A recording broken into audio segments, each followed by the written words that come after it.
La mujer que realizaba curaciones apoyada por el consumo de hongos alucinógenos en México. Era considerada una curandera chamánica de primera categoría capaz de curar cualquier enfermedad. Esta mujer, conocida como la señora o la sacerdotisa, logró atraer a personas tanto nacionales como extranjeros que buscaban conocer los efectos de los hongos alucinógenos. Amigos, les cuento la historia de esta impresionante mujer.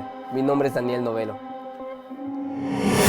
La historia de María Sabina es conocida gracias a que le han hecho varios libros. María provenía de una familia muy humilde. Su abuelo se dedicaba al campo, mayormente como peón de un acaudalado dueño de tierras de raza blanca o mestizo. La abuela de María también lo ayudaba y también cultivaba por su cuenta el gusano de seda en escala mínima. María y su hermana, siendo apenas unas niñas, ayudaban a sus abuelos cuidando a los chivos. Una mañana uno de los animales se escapó y María tuvo que ir a buscarlo en las hondonadas de la sierra. Y justamente fue ahí donde María tuvo el primer contacto con los hongos y los conoció como flores duras. Y como la comida era muy escasa en su familia, María los comió para saciar y calmar su hambre. Cuando María ya tenía 10 años, su mamá le encargó varias tareas. Una de ellas era salir a trabajar en el campo. Y eso era lo que más le gustaba a María porque tenía el alcance cerca de los hongos. Al poco tiempo, María compartió los hongos con su hermana y al ingerirlo, ambas sintieron los efectos alucinógenos. Las hacía reír, bailar, jugar y hasta llorar. Cuando María tenía 14 años, su mamá la entregó en casamiento con un hombre de tan solo 20 años llamado Serapio Martínez. Hace algunos años era bien conocido que los papás arreglaban el matrimonio de sus hijos desde pequeños, pero ese matrimonio no le duró mucho y al poco tiempo María quedó viuda. Pero antes de irse, Serapio le dejó 3 hijos: Caterino, Viana y María Apolonia. Ella siguió su vida en el campo y haciendo otras actividades para mantener a su familia. Un día su hermana María Ana se enfermó de gravedad,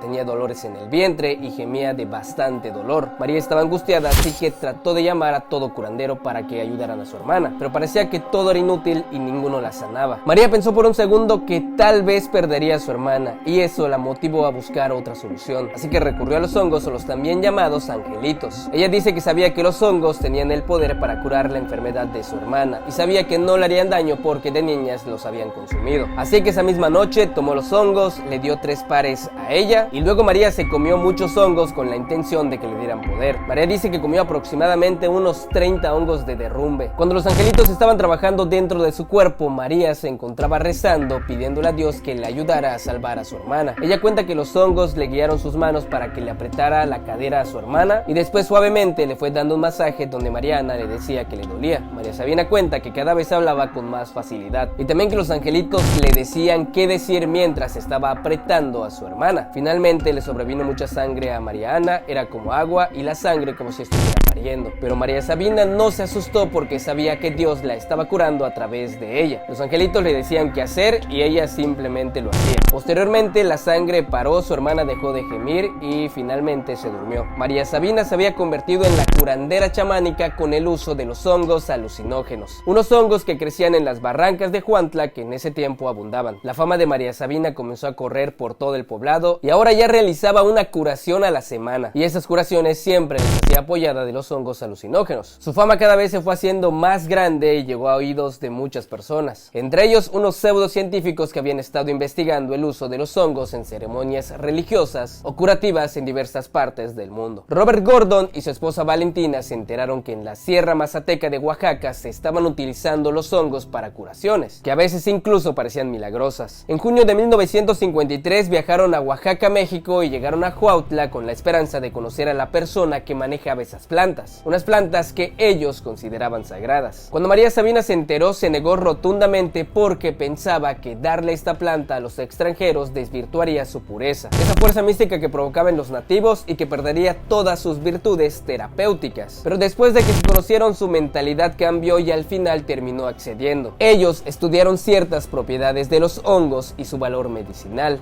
Pusieron el alucinógeno a disposición de la ciencia. Describían a María Sabina como una artista que dominaba las técnicas de su oficio. De hecho, dijeron que era una mujer de rara virtud espiritual y moral. 10 años después de que esta pareja diera a conocer los descubrimientos y experiencias con los hongos alucinógenos a cargo de la sacerdotisa María Sabina, y sacerdotisa porque los medios de comunicación así la dieron a conocer. Enseguida Huautla se convirtió en el lugar lleno de nacionales y extranjeros que buscaban los efectos de los hongos alucinógenos. En su mayoría eran hippies de aspecto desaliñado o hijos de familias adineradas que simplemente buscaban diversión. Incluso se rumora que personalidades como Walt Disney, los Beatles, los Rolling Stones e incluso Jacobo Greenberg fueron a ese lugar. Entonces, ¿qué pasó? Los habitantes de la zona aprovecharon la oportunidad como para hacer algún tipo de negocio. Aparecieron charlatanes que organizaban veladas que ya no eran nocturnas, sino que en el día, y de las cuales al terminar esa experiencia no terminaban nada bien. Muchos comenzaron a consumir los hongos en lugares públicos a plena luz del día, lo que terminó convirtiendo a Huautla en un centro de desorden de alucinógenos, al grado que tuvo que intervenir la policía estatal, federal y hasta el ejército. María Sabina no sabía leer,